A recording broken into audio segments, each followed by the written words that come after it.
सिंधी जे अॼु जी गॾिजाणीअ में तव्हां सभिनी जो स्वागत आहे। अॼु जी जेका शख़्सियत असां सां मौजूदु आहिनि उन्हनि सां महाराष्ट्र जो लॻभॻि हर सिंधी वाक़िफ़ु आहे। उहे आहिनि सिंधी साहित्य अकेडमी जा अध्यक्ष, जिन खे हाणे राज्य मंत्री जे उपाधीअ सां नवाज़ियो वियो आहे, श्री गुरमुख जगवानी जी। सब खां पहिरियों सभिनी खे सचो सतराम, आयो लाल कयो प्रोग्राम जी शुरूआत करण वक़्तु असां तव्हां खां पुछणु चाहींदासीं तव्हांजे अॼु ताईं जे शख़्सी सफ़र जे बारे में। मुंहिंजो जनम 1958 में सखर सिंध प्रांत में थियो जी। मुंहिंजी पढ़ाई सखर शहर में थी। उतो मुंहिंजी मेडिकल कॉलेज लाड़काने में एडमिशन थी MBBS लाइ। मां उते MBBS करे सिंध प्रांत में शादी जेका थी उहा मुंहिंजी लाड़काने जे भरिसां शहदादपुर शहर आहे, उतां थी। 80 में मुंहिंजी शादी थी ऐं शादी करे मां हिंदुस्तान पहिरियों दफ़ो इंडिया में मुंहिंजा मिट माइट रहंदा हुआ जलगांव शहर जे भरिसां घुमणु आयुसि। मां हिते घुमणु आयुसि, हितां जो माहौल, हितां जी हिंदुअत जे बारे में जेका मूंखे जज़्बो लॻो या संतनि सूफ़ियुनि जी जेके नगरी जे बारे में ॾिठुमि त मूंखे हिकिड़े मन में इहा लालसा थी त मां छो न हिंदुस्तान वञी वासो कयां। पोइ मां हिकु घुमी करे हनीमून करे 80 में मोटी वियुसि ऐं मां 85 जून में सिंध प्रांत खां परमानेंट माइग्रेशन करे हिते जलगांव पहिरियों बॉम्बे में अची घर कयो, टिंकिंग रोड ते घर वरितो ऐं मुंहिंजा सौट रहंदा हुआ जलगांव में, उन्हनि सां गॾु मां बिज़नेस शुरू कयो। अहिड़े तरीक़े सां 1986-87 में मुंहिंजी जलगांव शहर में शुरूआत बिज़नेस जी। तव्हां सुठे नमूने MBBS कई, डॉक्टरी प्रोफेशन में आया, त तव्हां हिन सियासत जे क्षेत्र में कीअं पंहिंजा कदम अॻिते वधाया? मां हिंदुस्तान में जो आयो हुउसि त डॉक्टरी जे हिसाब सां ई आयो हुउसि, पर डॉक्टरी पेशे में ॾिठुमि त उन वक़्तु असां वटि सिंध हुजे या हिंद हुजे, मरीज़नि खे जेसि ताईं को लालच लोभ नथा ॾियो तेसि ताईं डॉक्टरी पेशो नथो हली सघे। मुंहिंजो मन उन करे लॻो, मां बिज़नेस में हली वियुमि। बिज़नेस में वञण खां पोइ जलगांव शहर में मुंहिंजी जेका दोस्ती थी, उतां जे जेके सिटिंग MLA हुयो सुरेश दादा जैन, उन सां थी। उनजे थ्रू मुंहिंजी एकनाथ राव खड़से, जेको अॼु जो भारतीय जनता पार्टी जो नाले वारो लीडर आहे, गिरीश महाजन जी, इन्हनि सां मुंहिंजी दोस्ती थी ऐं उन्हनि जी मदद सां मां भारतीय जनता पार्टी में पॉलिटिक्स में एंट्री कई। अच्छा, त तव्हांजो कोई फैमिली बैकग्राउंड जंहिंमें बि सियासत जा के क़दम अॻिते वधायल हुजनि? जेको सियासत जो कीड़ो आहे, जेको चवंदा आहियूं असां जीन्स चऊं असां सिंधीअ में त कीड़ो ई चवंदासीं। सियासत जो जेको जीन्स आहे उहो असांजे वॾनि खां वठी असांखे मिलियल आहे। मुंहिंजो ॾाढो पाण ज़मींदारी ख़ानदान सां हुयो, उतां जो मुखी हुयो ॻोठ जो। मुंहिंजो चाचो जेको हो पहिरियों नगर सेवक जेके चवंदा UC काउंसलर, उहो थी रहियो हुयो ऐं मजलिस शोरा जेका ज़ियाउल जे दौर में जेके MNA या हितां जो MP करे चऊं, उन में मेंबर थी रहियो। ऐं मुंहिंजो पिता साहब पाण 4 दफ़ा सिंध प्रांत मां इंडिपेंडेंट MLA चूंडिजी आयो हो ऐं हिकु दफ़ो एडवाइज़र टू मिनिस्टर CM साहब यानी मिनिस्टर दर्जे ते सिंध में रहियो हो। माना तव्हां उहो सॼो माहौल ॾिसी करे ई पलिया वॾा थिया आहियो? बसि पोइ उहो माहौल जो हुयो ऐं मूंते वधि में संतनि महात्माउनि जी वधीक आशीर्वाद हुई। शुरूअ खां हिकिड़ो जज़्बो हुयो, फादर खे ॾिसंदुमि, शेवा कंदा रहंदा। चाचो मुंहिंजो पाण प्रेसिडेंट रहियो सखर म्युनिसिपल काउंसिल जो, उहो बि कमु कंदा रहा हुते शेवा जे।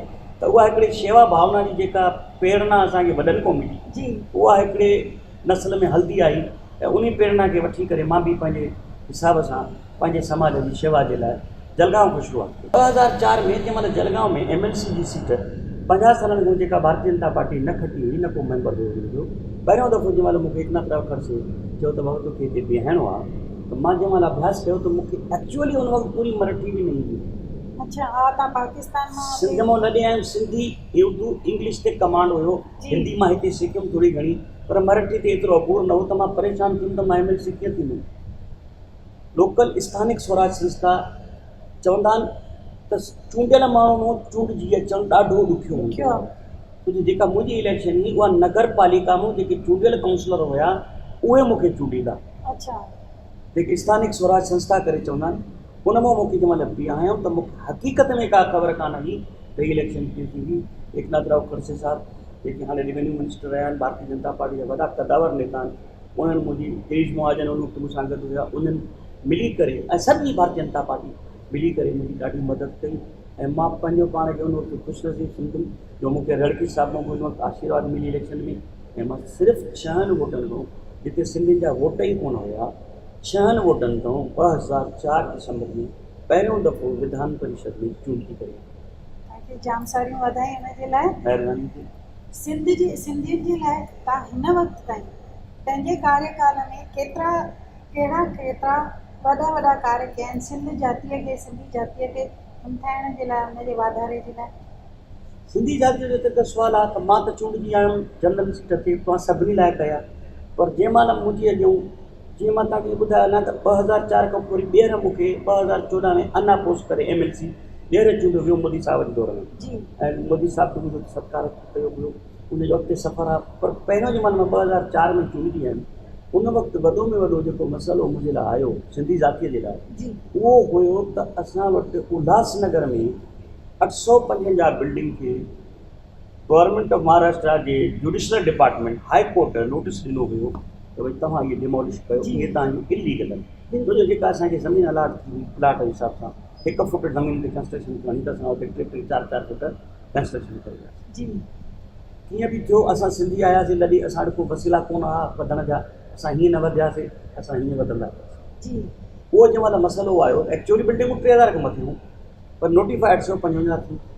2005 में इहो मुद्दो मूं इलेक्शन जंहिं महिल मुंहिंजे अॻियां उल्हासनगर जे उन वक़्तु जे भारतीय जनता पार्टी जा ॿानी कार्मिक हुया, इहे सभु आया ऐं मूंखे अची चऊं त साईं हीअ असांजो मसइलो शहर जे मथां संकट अची वियो आहे, तव्हां कुझु कमु मदद कयो हाउस में। मूं उन वक़्तु जेको असांजो स्पीकर हुयो डिप्टी स्पीकर बसंत दावकर साहिब उल्हासनगर जा हुया कल्याण जा, उन्हनि जे माध्यम सां ऐं उन वक़्तु जेके मुंहिंजा अध्यक्ष हुया हाउस में नितिन गडकरी साहिब हुया, मूं नितिन गडकरी साहिब खां परमिशन वठी करे इलेक्शन जी विधी ऐं सचे साईं जी लाल साईं जी अहिड़ी का रहमत थी जो उहा लक्ष्य विधी नागपुर में मां जंहिं महिल विधी 2005 दिसंबर में उहा ऑन रिकॉर्ड 1.25 कलाक उन लक्ष्य विधी ते बहस कई, न त जनरली लक्ष्य विधी ते 5-7 मिंट में फैसलो थी। गडकरी साहिब सुठी मदद कई ऐं कांग्रेस वारनि कई, NCP वारनि कई, शिवसेना वारनि कई, सभिनी मिली करे उन लक्ष्य जे मथां फोकस कयो त भाई इहो सिंधियुनि सां ज़ुल्म थियो आहे, इन जो हल कढियो। ऐं उन वक़्तु तात्कालीन जेके असांजा CM हुया विलासराव देशमुख ऐं राजेश टोपी मंत्री हुया, उन्हनि इहो निर्णय खयो त भई उल्हासनगर खे हिकिड़ो स्पेशल कैटेगरी करे शहर घोषित कयो वञे ऐं इनखे स्पेशल FSI 4 करे ॾिनी वञे हिक ई जाइ ते, त जीअं उनजे मथां पेनल्टी रखियऊं त उहो भरे करे रेगुलराइज़ कराए। इहा पहिरीं में पहिरीं हिकिड़ी सिंधियत जी जीत जेका महाराष्ट्र असेंबली में थी या थी। तंहिंखां पोइ मां जंहिं महिल दौरो शुरू कयोसि महाराष्ट्र जो त मूंखे सभ खां वधीक जेको तकलीफ़ थी त सिंधी जेके असां 47 में असां माइग्रेट करे आयासीं त असांखे हिते कंपनसेशन फुल प्रॉपर्टी अंदरि असांखे प्रॉपर्टी ॾिनी, जेके असां हुते छॾे आयासीं मुंहिंजे साम्हूं ॾिनी, पर ग़लती सां असांखे जेको उतारे ते गवर्नमेंट ऑफ महाराष्ट्र जो नालो लिखी माना असां विकिणंदा हुआसीं त असांखे 50% रेडी रिकनर हिसाब सां हर दफ़े गवर्नमेंट खे भरणो थो पए। 30 कानूनूं अहिड़ियूं महाराष्ट्र में हुयूं जिन खे इहो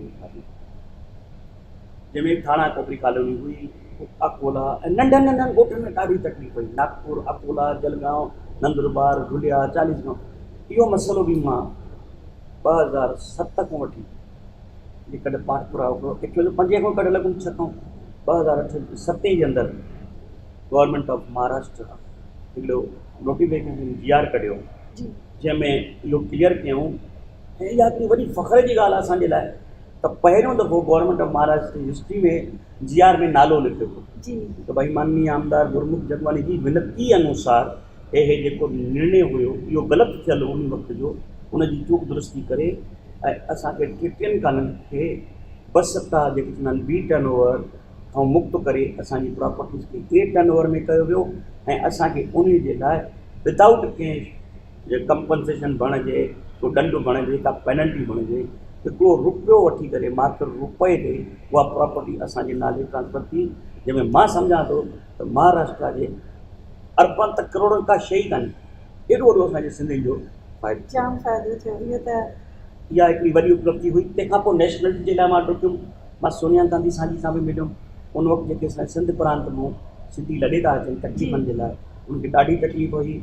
मां माननीय सोनिया गांधी सां हिकु दफ़ो मिलियुमि, डेलीगेशन वठी उन वक़्त जे तात्कालीन होम मिनिस्टर सां मिलियुमि, भई दौड़ कई ऐं मूंखे वरी फ़ख़्र सां इहो चवणो थो पए त हिन दफ़े जेका भारतीय जनता पार्टी सरकार थी इन्हीअ जे माध्यम सां असांजा इंदौर जा ॿाहिरि राजानी साहिबु हुया, उहे बि गॾु हुया, सिंधी काउंसिल ऑफ इंडिया हुई, भारतीय सिंधु सभा हुई, सभिनी जे हिकिड़ी मिली जुली कोशिशि सां असांजी भारतीय जनता पार्टी जी सरकार लखनऊ में असांजा सिंधी काउंसिल जा जेके प्रेसिडेंट आहिनि जी लधाणी साहिबु, उतां जा नानक चंद असांजा नगर सेवक रहिया आहिनि, उन्हनि मुरली आहूजा जिन सभिनी मिली करे असांजा जेके सोशल एक्टिविटी में जंहिं मूंखे एक्चुअली सोशली में आंदो उहो आहे असांजो मुरली अरनानी साहिबु जी मां उनजे बारे में पोइ ॻाल्हाईंदुमि। जी उनजे माध्यम सां बि असांजी सभु कोशिशूं कयूंसीं, किसान साहिब सां गॾु हुया ऐं असां गवर्नमेंट ऑफ इंडिया खां हींअर जेके GR पास कराया जी उहे असां सिंधीअ लाइ ॾाढा ॾाढा ॾाढा फ़ाइदे वारा आहिनि ऐं उहे इम्प्लीमेंट थी रहिया आहिनि। जी बिल्कुलु, इहा तमामु ख़ुशीअ जी ॻाल्हि आहे। सभी दर्शकनि ताईं इहो तव्हांजे माध्यम सां पहुचे थी इहा ॻाल्हि डायरेक्ट, इहा हिकु असांजे लाइ तमामु ख़ुशीअ जी ॻाल्हि आहे। गुरमुख जी, तव्हां ॿियो दफ़ो तव्हां हिते MLC जे तरफ़ां चूंडिजी आया आहियो, पंहिंजे हिन कार्यकाल जी तव्हां असांखे अहमियत बि ॿुधायो ऐं तव्हां हिन वक़्त ताईं केतिरा कार्य कया आहिनि उन्हनि जे बारे में बि असांजे दर्शकनि खे तव्हां कुझु ॿुधाईंदा।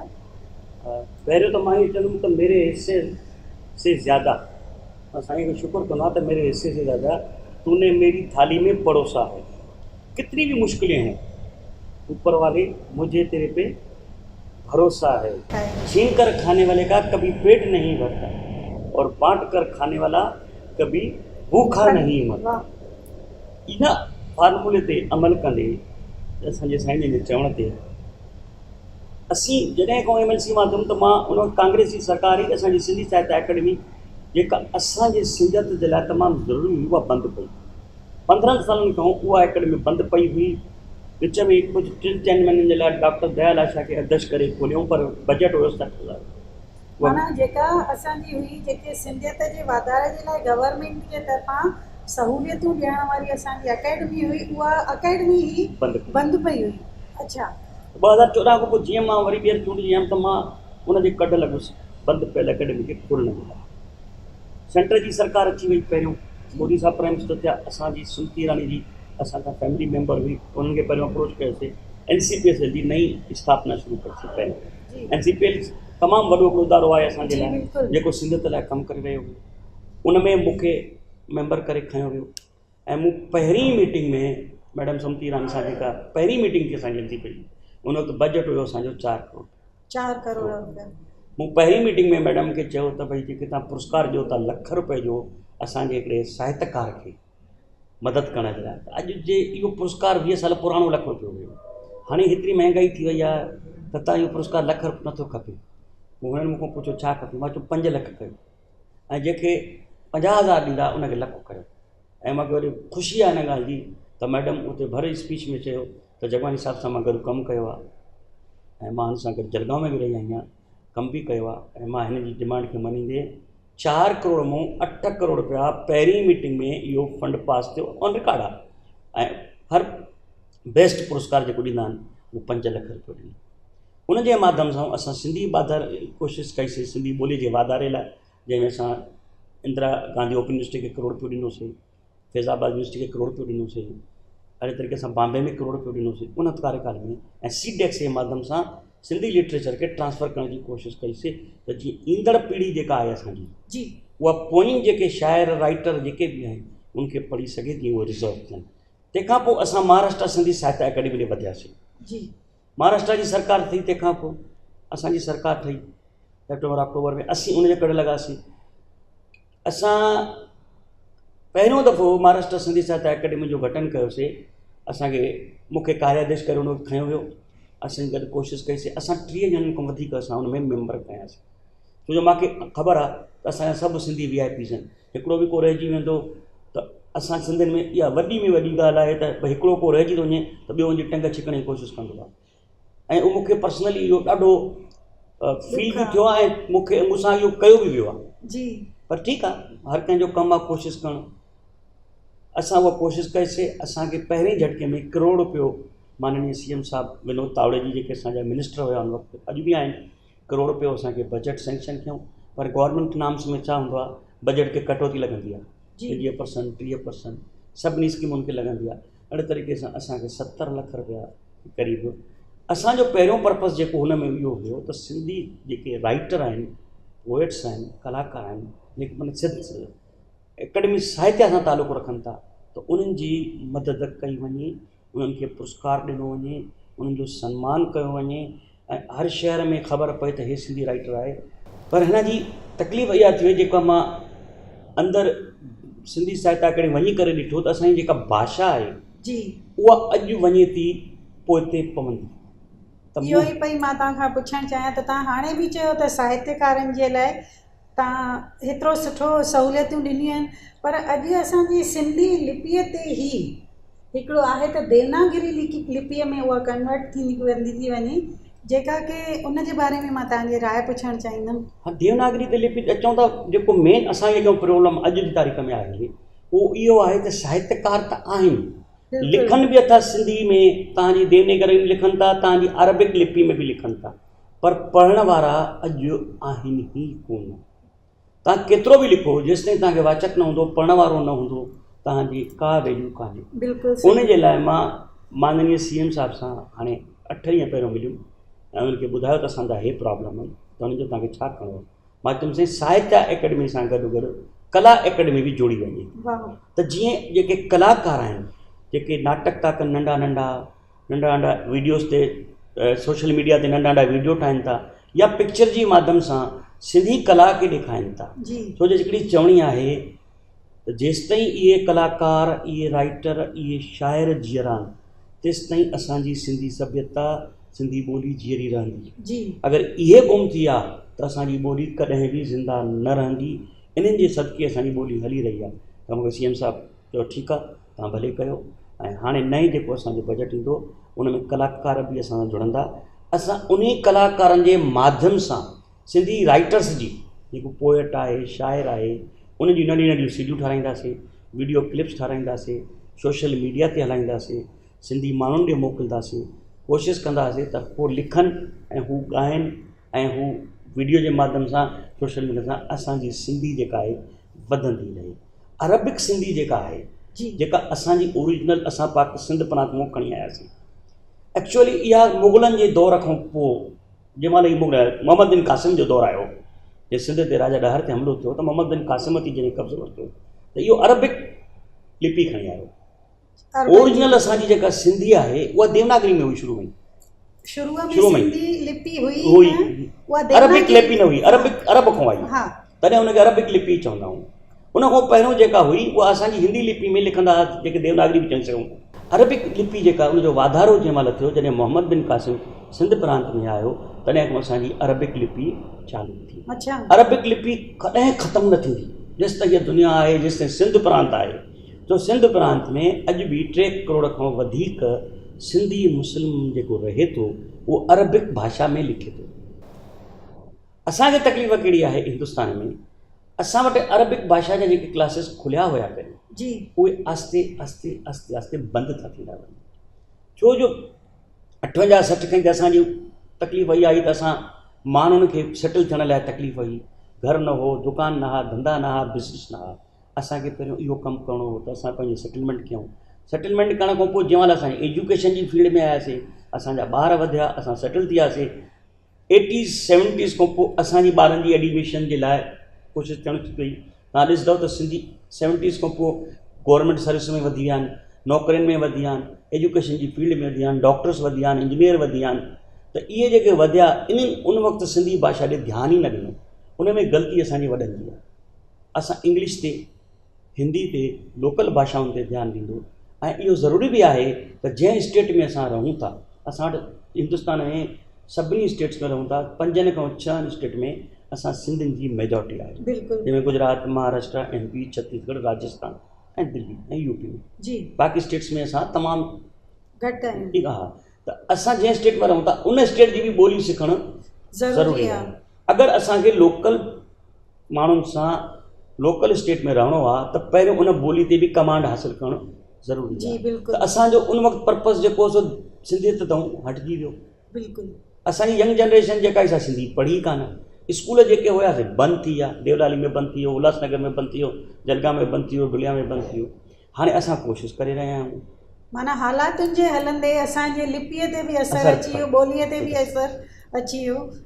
वरी बि असां ख़ुशनसीब आहियूं जो हाणे गुज़िरत 10 सालनि खां जी असांजी लिपि, असांजी ॿोली, असांजी सकाफ़त खे वधाइण लाइ भारतीय जनता पार्टी जे मां चवंदुसि दौर में जी वाधारो थियो आहे। एनसीपीएस जे माध्यम सां चओ, एकेडमिक्स जे माध्यम सां चओ, 5 स्टेट्स में भारतीय जनता पार्टी तरफ़ों एकेडमियूं खुलियूं आहिनि। बजट ॾिनो वियो त सिंधी ॿोलीअ खे वाधारे लाइ तव्हां कोशिशि कयो। पर यंग जनरेशन अॼु बि अरबिक लिपि ॾे नथी वञे, देवनागरी ॾे वरी बि वञे थी। अॼु ॿार उन्हनि खे अलॻि सां सिखणी नथी पए। अच्छा, ॿी ॻाल्हि तव्हां ॾिसो न, अॼुकल्ह ॿार जेके आहिनि, असां वरी वञूं व्हाट्सअप ते बि लिखूं सिंधीअ में था पर लिखूं इंग्लिश में था। अल्फाज़ इंग्लिश या हिंदीअ जा आहिनि, अल्फाज़ या हिंदीअ जा आहिनि या इंग्लिश जा आहिनि, पर ॿोली उहा सिंधी आहे। त जे हिंदीअ में लिखूं था त देवनागरी थी वई, जी इंग्लिश में बि लिखूं था, असांजी सिंधी घटि में घटि ॿोली त ज़िंदा रहे थी। जी, माना हिन वक़्तु असांखे पंहिंजी ॿोलीअ खे बचाइण जे लाइ वधीक फोकस करणु खपे। लिपि पोइ देवनागरी ही सही, पर सही आहे त देवनागरी बि ज़िंदा रही त असांजी ॿोली त ज़िंदा रहंदी। जी बिल्कुलु बिल्कुलु। ऐं उन में अॼु जे ख़ासि करे संतनि महात्माउनि ते बि मां चवंदुमि, जेके असांजा हिंदुस्तान लेवल ते संत महात्मा आहिनि, उन्हनि जो बि फ़र्ज़ु आहे त उहे बि पंहिंजा लेक्चर्स, पंहिंजा प्रवचन्स, पंहिंजूं ॿोली ॻाल्हाइणियूं गीत अगरि सिंधी ॿोली में ॻाईंदा जी त वधीक त उन जो बि हिकिड़ो असरु, इम्पैक्ट अॼु जी यंग जनरेशन ते थींदो। सुबुह जो उथण सां माउ पीउ जो फ़र्ज़ु आहे त घर में साईं कंवरराम साहिब जो हिकिड़ो शब्द हुजे, हिकिड़ी ॿोली हुजे। सुखमनी साहिब सिंधीअ में आहे। जेको बि जंहिं धर्म पंथ खे मञे थो, उन संतनि जो अगरि सिंधी भाषा में उहा घर में CD या वीडियो हलाईंदा त यंग जनरेशन रोज़ु ॿुधंदी त आख़िर उहे अखर मुंहिंजे दिमाग़ में वेंदा ऐं पंहिंजी ॿोली ऐं सकाफ़त इहा ज़िंदा रहंदी। तमामु सवलो तरीक़ो आहे इहो त, माना सोशल मीडिया हिते बि पंहिंजो असरु ॾेखारे थी सघे थी पई। असां त भाषा खे तॾहिं ॻाल्हायूं था, भाषा जे लाइ, भाषा जे बचाव जे लाइ, भाषा खे वधाइण जे लाइ, पर अॼु जूं हालतूं त जेके ॾिसी करे दिलि खे तमामु दुख थो थिए त उहो आहे जो असांजा केतिरा सिंधी भाउर पंहिंजो सिंधी धर्म मटाए करे ईसाई धर्म था अपनाइनि। इहा हिकु तमामु दुख जी ॻाल्हि आहे। इन जे बारे में तव्हां छा चवणु चाहींदा? हिन जी सच जी ॿेड़ी जेका आहे उहा लुॾंदी ज़रूरु आहे पर ॿुॾंदी न आहे। बिल्कुलु। हिंदू धर्म जेको असांजो आहे, जेके असां चऊं था सिंधियुनि जो ख़ासि करे, असांजो इष्ट देवता आहे झूलेलाल जी, पर असां में एतिरा फाटा फूटी आहे धर्म जे नाले सां। को कहिड़े धर्म में वियो, को कहिड़े पंथ में वियो, को कहिड़े पंथ में वियो, को कहिड़े पंथ में वियो। असां विसारे छॾियोसीं त असां सिंध जी संतनि जी जेका नगरी सिंध हुई, असां उतां लॾे आया आहियूं। संतनि जी एॾी रहमत आहे सिंध जे मथां, सूचनो संतनि जी। तव्हां हिस्ट्री ॾिसंदव त अमर शहीद साईं सचो सतराम दास, अमर शहीद भगत कंवरराम साहिबु, छदाणी दरबार साहिबु, रोड़ीअ वारो रहबर, पारूशाह, वसणकोट, शिकापुर जी दरबार, दादू में अचो उहे दरबारूं, पीरकोट में अचो बैतूराम जी दरबार, सखर साध बेलो पाण इट्स सेल्फ, लाल साईं जो अवतार जो पूरो जनम जेको थियो उॾेरे लाल में थियो, हिंगलाज माता जी, इहे सभु सिंध प्रांत में। त सिंध प्रांत जे मथां सूफ़ियुनि संतनि जी एॾी रहमत रही, असांजो अक़ीदो कमज़ोर थी वियो। असांजो जेको अक़ीदो हुयो लाल साईं जे मथां, सतराम दास साईं जे मथां, कंवरराम साहिब जे मथां, हिकु उन में कमी आई जो असां पंहिंजा पंथ मटायासीं। असांजे संतनि जो बि फ़र्ज़ु आहे त असांजे हिंदू धर्म जा जेके सिंधी हिंदू आहियूं उन्हनि जे मथां एतिरो अक़ीदो पक्तो कनि त भाई हिंदू धर्म खां वधीक दुनिया में का शइ कान्हे। छो जो असांजो अॻे चवंदा मुंहिंजी दड़ जी सकाफ़त जेका आहे 5 साल हज़ार आहे, हाणे चवनि था 9000 साल पुराणी, 10000 साल पुराणी असांजी सिंधी सकाफ़त अथव। माना असां एॾो पुराणो धर्म जा वठी आया आहियूं। त ॿी ॻाल्हि आहे गुरबत, जेका हिंदुस्तान में असां ॾिठोसीं त मुख़्तलिफ़ आंकड़ा था अचनि, को चए थो 60 लख ऐं को, पर असांजे हिसाब सां हिंदुस्तान में असां सिंधी हिंदू 1 करोड़ जे लॻभॻि आहियूं। 25 लख सिंध प्रांत में अलॻि आहिनि पाकिस्तान में, ऐं वर्ल्ड जे अंदरि 20 खां 25 लख थींदा। त अप्रोक्सीमेट 140 150 जे करे असीं सिंधी पूरे वर्ल्ड में आहियूं, जंहिंमें 1 करोड़ जी पॉपुलेशन असांजी इंडिया में पहुची आहे। उन 1 करोड़ पॉपुलेशन में अॼु बि असांजे सर्वे जे हिसाब सां 25 खां 30% ग़रीबी रेखा खां हेठि था रहनि, जेके रोज़ पापड़ कनि था, विकिणनि था, स्त्री कनि था।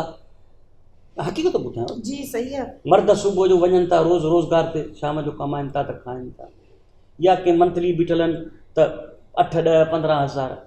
त उहे जेके 30% सिंधी आहिनि उन्हनि खे असां अगरि मथे वधाइण जे लाइ, उनकी ज़िंदगी खे सुठो करण जे लाइ उन्हनि खे रोज़गार जी सहूलियतूं ॾिनियूंसीं, उनखे रोज़गार ॾिनोसीं, त जेको लाड़ो अॼु कृष्णटी ॾे ग़रीबनि जो थिए थो, त हू लालच विझनि था, अचो तव्हांखे असां पैसा ॾींदासीं, असां तव्हांखे धंधा ॾींदासीं, असां तव्हांखे बिज़नेस ॾींदासीं। इहो जेको फैक्टर आहे अगरि असां घटि कयोसीं त इन्हनि में असांजे संतनि खे बि मां रिक्वेस्ट कंदुमि, जी असांजा उद्योगपति सिंधी जेके आहिनि उन्हनि खे बि रिक्वेस्ट कंदुमि, सोशल एक्टिविटीज़ में जेके सिंधी आहिनि फील्ड में, भारतीय सिंधु सभा हुजे, असांजी सिंधी काउंसिल ऑफ इंडिया हुजे, ॿियूं उल्हासनगर जूं हुजनि, सभु गॾिजी करे हिकु मुश्त हिकिड़ो प्रोग्राम ठाहिनि।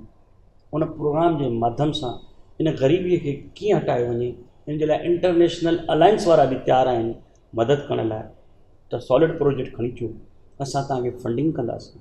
त इन ग़रीबी रेखा खे ॾिसंदे अमेरिका जे अंदरि जेको इंटरनेशनल सिंधी सम्मेलन थियो 2012 में जी क्रूज़ में, जंहिंमें मूं स्पीच कई त भई असां सिंधियुनि खे कहिड़ा कहिड़ा प्रॉब्लम आहिनि जो अॼु बि असां सिंधियुनि खे सैनिटेशन जी हिंदुस्तान में तकलीफ़ आहे। या मुंहिंजी स्पीच अथव जहाज़ में, जंहिं ते डॉक्टर दयाल मिश्री जेके उन वक़्तु प्रेसिडेंट हुया अमेरिका में, उन्हनि उथी करे चयो असांखे ख़बर न आहे त सिंधी दुनिया में एतिरा ग़रीब बि आहिनि, तो असां त सभु इंडिया में अमेरिका में सिंधी अमीर आहिनि। हुननि उते रेज़ोल्यूशन पास करे ग्लोबल ट्रस्ट करे हिकिड़ो ठाहियो, जंहिंमें मूंखे इंडिया जो डायरेक्टर कयूं, ऐं उन ट्रस्ट जे माध्यम सां जीअं असां पैसा मोकिलींदासीं, मुरली अदनानी साहिब खे असांजो अॻुवाण कयूं हिते, छो जो उहे मूंसां गॾु हुया, ऐं उन्हनि जी मदद सां असां उल्हासनगर में बाथरूम जेके टॉयलेट्स आहिनि सिंधी घरनि में, जिन खे कचा मोरी टाइप हुया, उनखे पका ठाहे ॾिनासीं, गॾोगॾु बाथरूम सां गॾोगॾु किचन ठाहे ॾिनोसीं।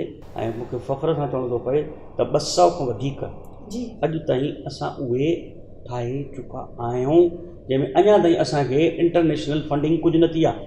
असां पंहिंजी मदद करे तव्हां खां वठी, मूंखां वठी, हिन खां वठी, मुरली अदनानी साहिब जी उमिरि जो ॾिसो त 80 खां मथे आहे, पर तॾहिं बि उहो कोशिशि कंदो रहंदो आहे। असां उहे प्रोजेक्ट्स शुरू कयासीं।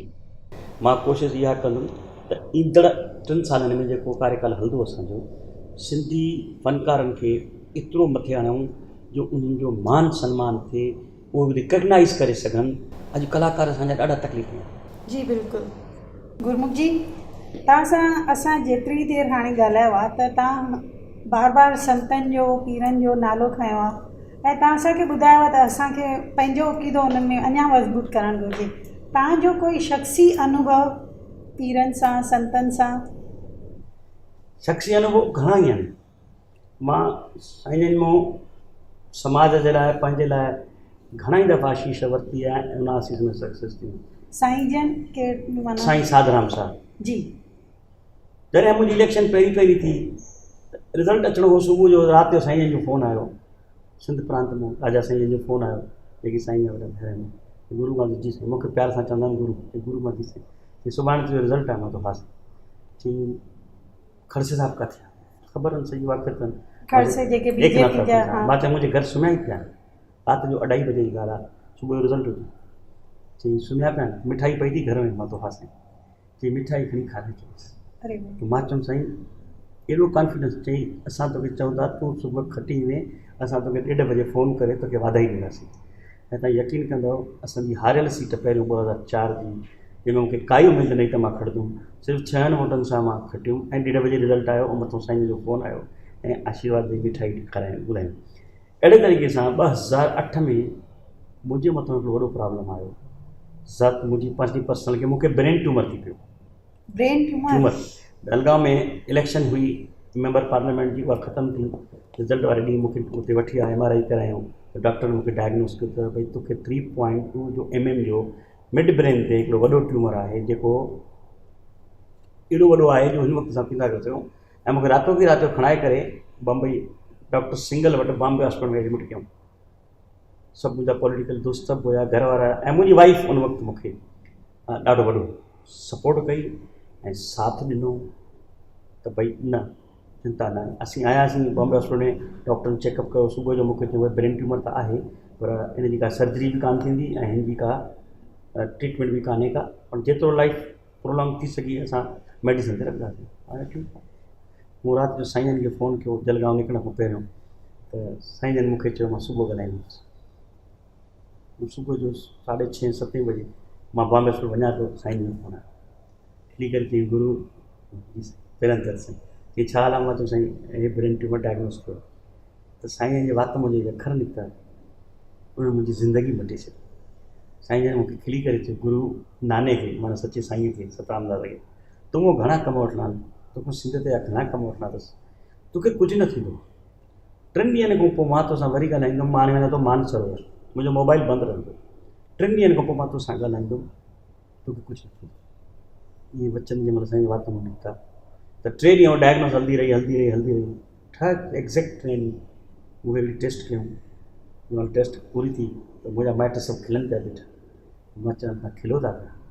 चई न खिलो इन करे था, अॼु डॉक्टर चयो आहे त ब्रेन ट्यूमर त आहे पर उहो ट्यूमर न आहे जंहिंजे करे को इलाजु न हुजे।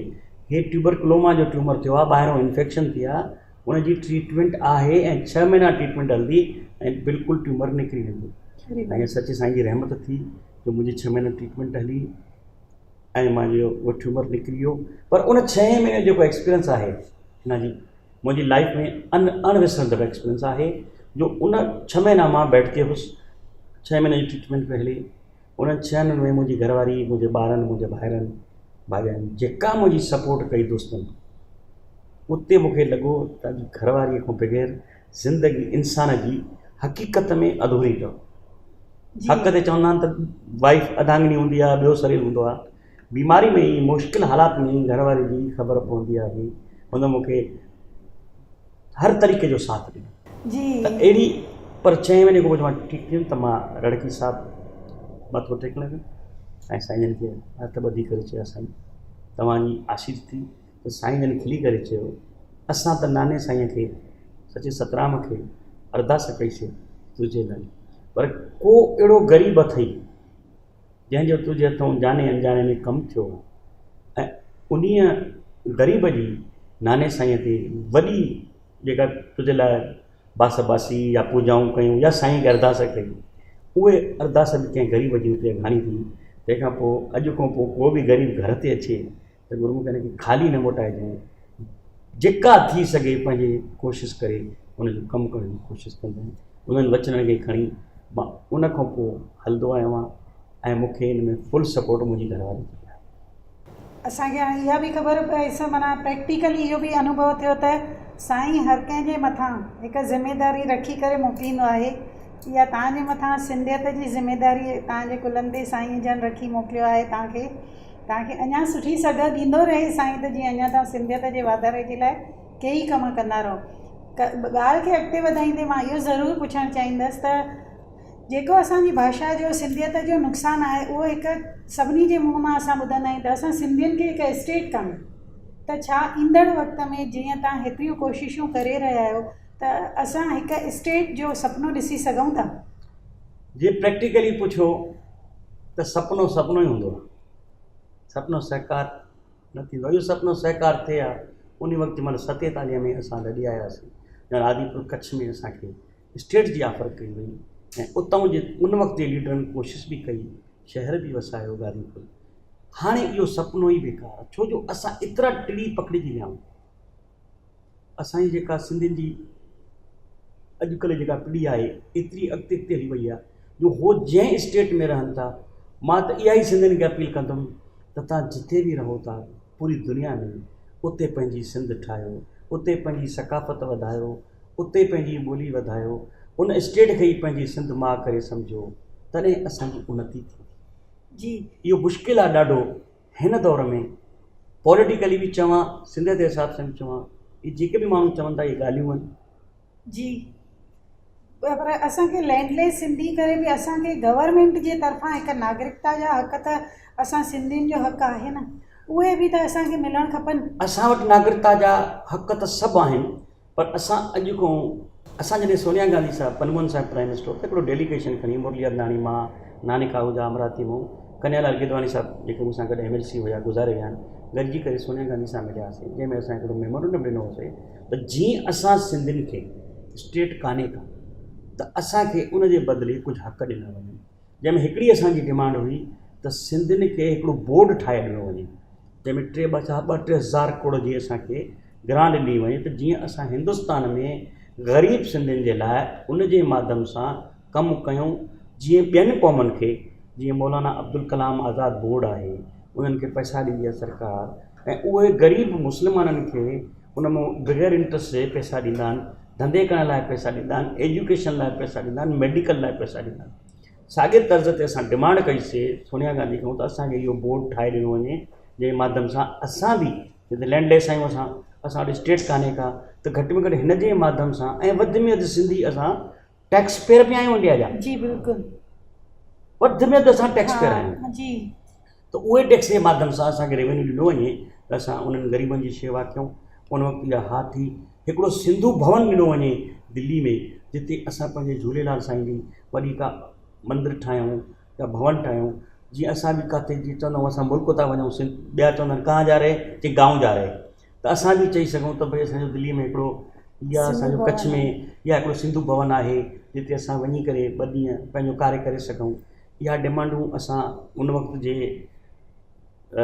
मनमोहन सिंह सां रखियूंसीं इन खां अलावा ॿियूं बि नंढियूं डिमांडूं खोड़ नागरिकता जी हुई ॿियूं हुयूं ऐं असांजे करेंसीअ ते सिंधी भाषा में जो नालो अचे इहा बि डिमांड हुई यानी 6 जनवरी ते झांकी निकिरे इहा बि डिमांड असां कईसीं जंहिं ते जवाबु असांखे छा ॾिनो मैडम त भई जीअं त तव्हां जंहिं स्टेट में रहो था उहा तव्हांजी स्टेट आहे उहा झांकी तव्हांजी झांकी आहे असां चयो भई झूलेलाल जे नाले सां हिकिड़ी झांकी कढी जी त चई इन ते असां गौर कंदासीं त सरकारी पेमेंट बि हिन कार्यकाल में असां तव्हांखां इहा उमेद रखी असां हिन कार्यकाल में ईंदड़ सरकार जेका ठहंदी असांजी असां उन्हनि ताईं इहा ॻाल्हि पुॼाईंदासीं त बाबा घटि में घटि असांखे हिकिड़ो सिंधी बोर्ड असांजी झांकियूं असांखे सभु ॾिनियूं वञनि त जीअं असां सोनिया गांधी सां मिलण खां पोइ असांजी जेका हाणे नई सरकार उठंदियूं असां नई सरकार सां डिमांड कंदासीं त असांजे झूलेलाल जी झांकी ॾिनी आहे 6 जनवरी ते ॾिनी वञे असांखे सिंधु भवन ॾिनो वञे असांखे सिंधी बोर्ड ॾिनो वञे ऐं ॿियूं जेके नंढियूं नंढियूं तकलीफ़ूं आहिनि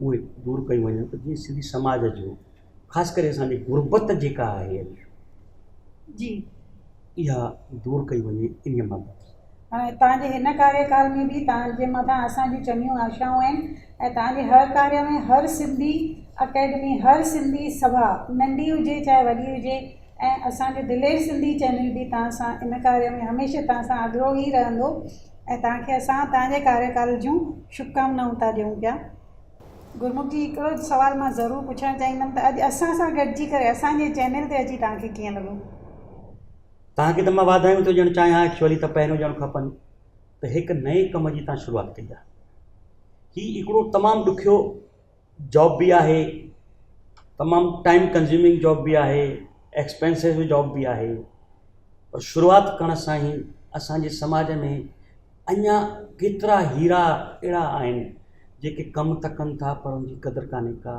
उनजे कम जे अॻिते वधाइण लाइ का एक्शन लाइन ऑफ एक्शन कान्हे का तव्हां इन जा पात्र वधाइजा त तव्हांजे माध्यम सां असांजे समाज में जेके रतन जवाहिर अञा पिया आहिनि उहे अॻिते ईंदा जी माण्हुनि खे ख़बर पवंदी जी ऐं उन्हनि जे माध्यम सां ॾिसो सभु ॻाल्हि तव्हां या मां थो करे सघां जी मुंहिंजी बि हिकिड़ी लिमिटेशन आहे तव्हांजी हिकिड़ी लिमिटेशन आहे हर फील्ड जो अलॻि अलॻि माण्हू आहिनि जे असां सभिनी खे गॾु कंदासीं त तव्हांजो जेको मिशन आहे त भई हिंदू सिंधी धर्म जे लाइ असां कुझु करे सघूं त जंहिंमहिल सभु हीरा गॾु थी करे हिकिड़ी माला ठहंदी मोतियुनि जी हिकिड़ी सुहिणनि मोतियुनि जी हिकिड़ी जेका माला ठहंदी पोइ जंहिंमहिल माला ठहंदी त ज़ाहिर आहे उहा कंहिंजी ॻिची में त विझंदासीं थी सघे थो तव्हांजी इन मोतियुनि जी माला जे करे कंहिं न कंहिं सिंधियुनि जो अॻिते भलो थिए जी बिल्कुलु तव्हांखे इन जे लाइ वाधायूं तव्हांखे अञा ॿियो कोई पैगाम जेको सिंधियुनि खे असांजे चैनल जे माध्यम सां ॾियणो हिन जी तव्हां असां त कीअं हिकिड़ी चिराग वांगुरु आहियूं असांजो पंहिंजो कोई घर कोन्हे असां जिते बि वेंदा आहियूं सिंधियत जी रोशनी फैलाईंदा आहियूं सिंधियत लाइ कमु कंदा आहियूं आख़िरी मां एतिरो ई चवंदुमि त मुंहिंजे सचे साईं सां मुंहिंजे उन झूलियल साईं सां हिकिड़ी प्रार्थना आहे त मुंहिंजा साईं असांजा सिंधी जिते बि रहनि ख़ुशि रहनि ख़ुशहाल रहनि वधंदा रहनि, रिझंदा रहनि, गमनि खां आज़ादु हुजनि, मुस्कुराईंदा रहनि।